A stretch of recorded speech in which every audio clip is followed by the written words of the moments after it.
Sir Salauddin আহমদের মুখে শুনছি, এই যে স্যার বললাম এটা ব্যঙ্গ করে বলি নাই, উনি নিজেই বলছেন যে উনি সংবিধান পড়াচ্ছেন সবাইকে, এটা আপনারা শুনেছেন, উনি সংসদে বলেছেন যে এখন আমি মাস্টারি করতে হবে, উনি বলেছেন এই কথা।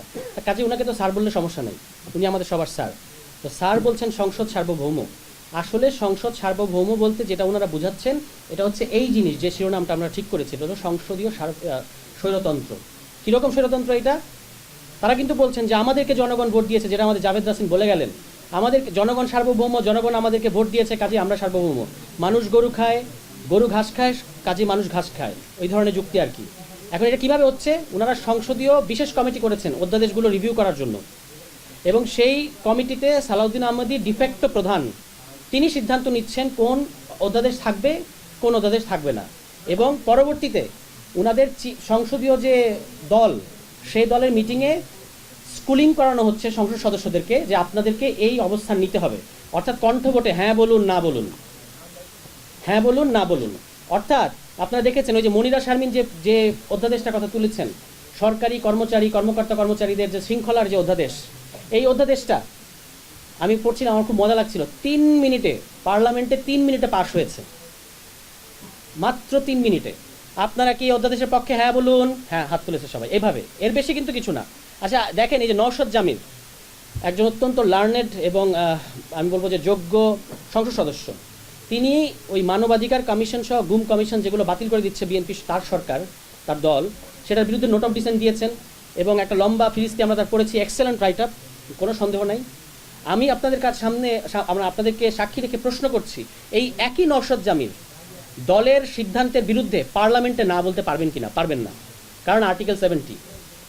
উনি ওই সংসদীয় কমিটিতে না বলছেন, মানে নোট অফ ডিসেন্ট দিয়েছেন, কিন্তু তিনি কিন্তু সংসদের ভেতর নোট অফ ডিসেন্ট দিতে পারবেন না। ওনার ইচ্ছার বিরুদ্ধে উনাকে হাত তুলতে হবে যে হ্যাঁ আমি দলের সিদ্ধান্তের পক্ষে আছি, দল যেটাকে না বাতিল করতে বলবে বাতিল করব, দল যেটাকে রাখতে বলবে সেটা রাখবো। এটাই হচ্ছে আমাদের সোকল্ড সংসদীয় সার্বভৌমত্ব, যেটা আসলে এক ব্যক্তির স্বৈরতন্ত্র ছাড়া আর কিছু না।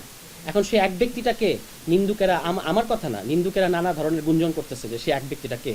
আমরা অবশ্য সংসদে শুনি বিএনপি পার্লামেন্টারি ডেমোক্রেসি অনেক ভালো বুঝে, আমরা বুঝি না, এরকম একটা কথা তাদের দিক থেকে আমরা খুব শুনতে পাই। এখন সেই বোঝাপড়াটা কীরকম?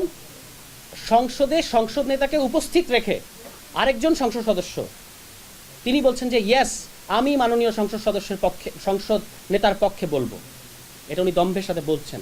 এই রকম একটা নজিরবিহীন দৃষ্টান্ত বাংলাদেশের পার্লামেন্টারি ডেমোক্রেসির ইতিহাসে আর কখনো আছে কি না আমার ধারণা নাই, যে সংসদ নেতা উপস্থিত থাকা অবস্থায় সংসদ নেতার পক্ষে আরেকজন বলেন, এবং ভঙ্গিটা এরকম যে আমি সংসদ নেতার পক্ষে বলবো, এরপর যদি সংসদ নেতার বলতে মন চায় বলবে, এভাবেই কিন্তু বলেছেন। তো এইরকম একটা পার্লামেন্টারি ডেমোক্রেসি বিএনপি আমাদেরকে উপহার দিচ্ছে, আমরা বিএনপিকে অত্যন্ত ধন্যবাদ জানাতে চাই। আলোচনাটা এসেছে যে বিএনপির কিন্তু একটা ব্যারাম আছে, বিরাট ব্যারাম। আওয়ামী লীগ যে আওয়ামী লীগ হয়ে উঠলো, এরকম একটা দানব ফ্যাসিবাদী হয়ে উঠলো, এটার নানা ধরনের ব্যাখ্যা বিশ্লেষণ মানে গত 15-17 বছর ধরে হয়ে আসছে। কিন্তু একটা কথা কিন্তু আমরা বলি না, সেটা হচ্ছে আওয়ামী লীগকে আওয়ামী লীগ করেছে আসলে বিএনপি। এই কথাটা স্পষ্টভাবে বলতে হবে যে আওয়ামী লীগ যে আওয়ামী লীগ এরকম একটা দানব হয়ে উঠতে পারলো, এটা আসলে বিএনপির কারণে। কেন? কারণ আওয়ামী লীগ হচ্ছে একটা সফল বিএনপি, আর বিএনপি হচ্ছে একটা ব্যর্থ আওয়ামী লীগ। কীভাবে আমি একটু ব্যাখ্যা করি। আওয়ামী লীগ কেন সফল বিএনপি? কারণ বিএনপি যে রাস্তাগুলো দেখিয়েছে 96 সালে, 2006 সালে, সেগুলোই কিন্তু আওয়ামী লীগ করেছে, মানে যেটা বিএনপি রাস্তা দেখিয়ে বিএনপি করতে পারে নাই।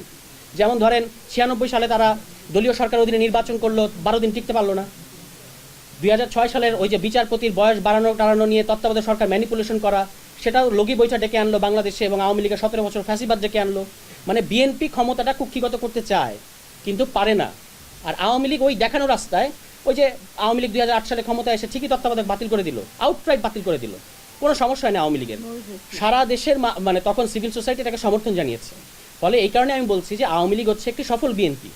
এখন ওই সফল বিএনপির পরিণতি কিন্তু খুব খারাপ হয়েছে, আর ব্যর্থ আওয়ামী লীগকে এটা মনে রাখতে হবে, মানে ব্যর্থ আওয়ামী লীগ মানে বিএনপিকে এটা মনে রাখতে হবে যে পরিণতি ভালো হয়নি। আর ফাহিম মাসরুর ভাই যে কথাটা বলে গেছেন, এটাই আসলে আসল মতলব।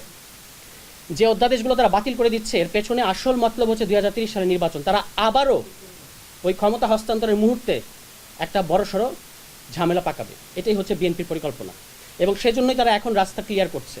যে অধ্যাদেশগুলো ইতিমধ্যে তারা বাতিল করেছে, বাংলাদেশের এই পুরো সংস্কার, পলিটিক্যাল সংস্কারের 40% ইতিমধ্যেই কবর রচিত হয়ে গেছে বিএনপির কারণে।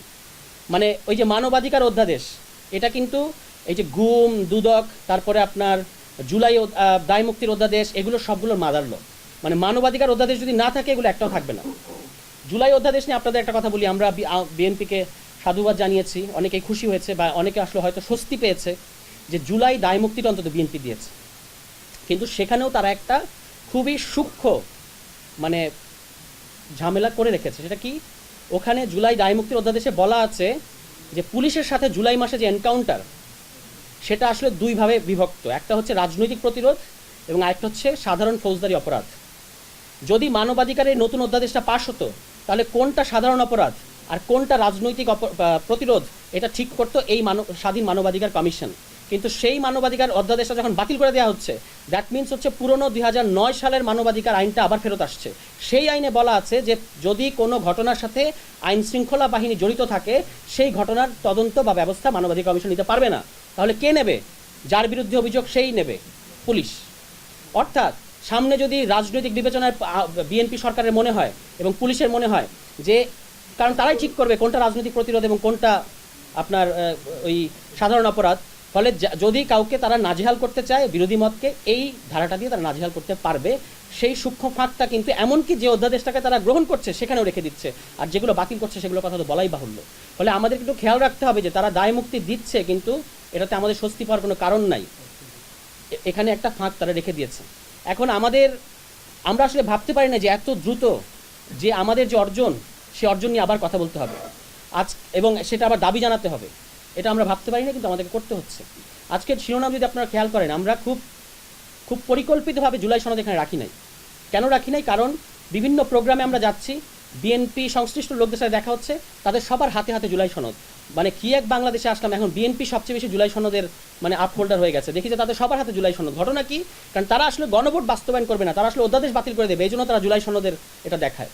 কিন্তু গণভোট যদি আপনি বাস্তবায়ন করেন, জুলাই সনদ কিন্তু অটোমেটিক্যালি বাস্তবায়ন হয়ে যায়।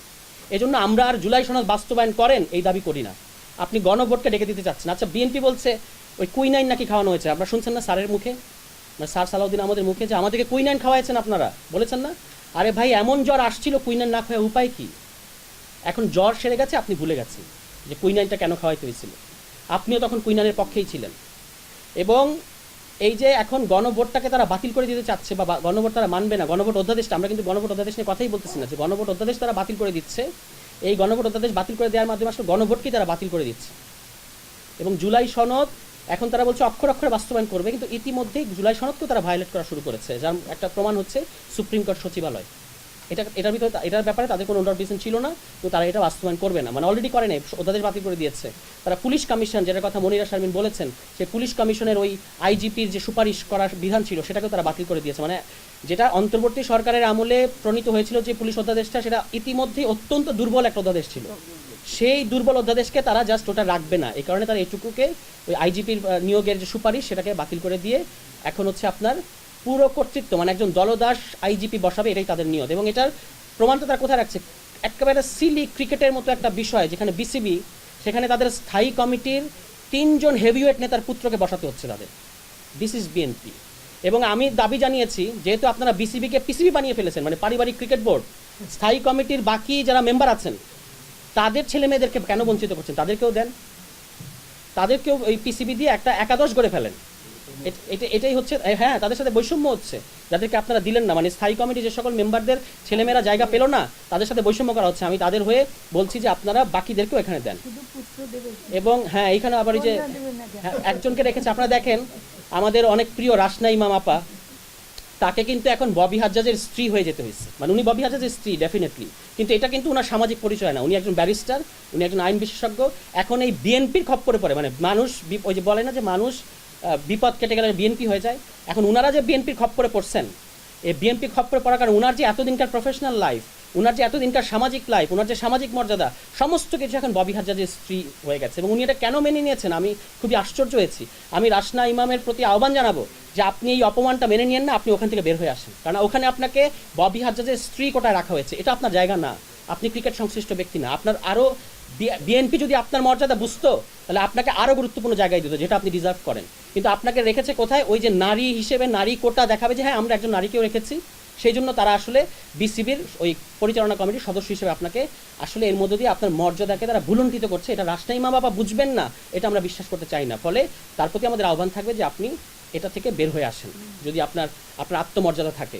তো আমাদের বাকি বক্তারা কথা বলবেন এবং আমাদের এটা আমরা আপনাদেরকে কথা দিচ্ছি সংস্কার বাস্তবায়ন কমিটির পক্ষ থেকে ধারাবাহিকভাবে আমরা এই ইস্যুটা কোনোদিনই ছাড়বো না যে গণভোট, বিএনপি যে গণভোটকে আজকে নাই করে দিতে চাচ্ছে সেই গণভোটটা বিএনপি নাই করে দিয়ে এবং আপনার তারেক রহমান সাহেবের জেস্টার পলিটিক্স দিয়ে, নির্বাক জেস্টার পলিটিক্স দিয়ে তিনি পার পাবেন, এটা আমরা বিশ্বাস করি না।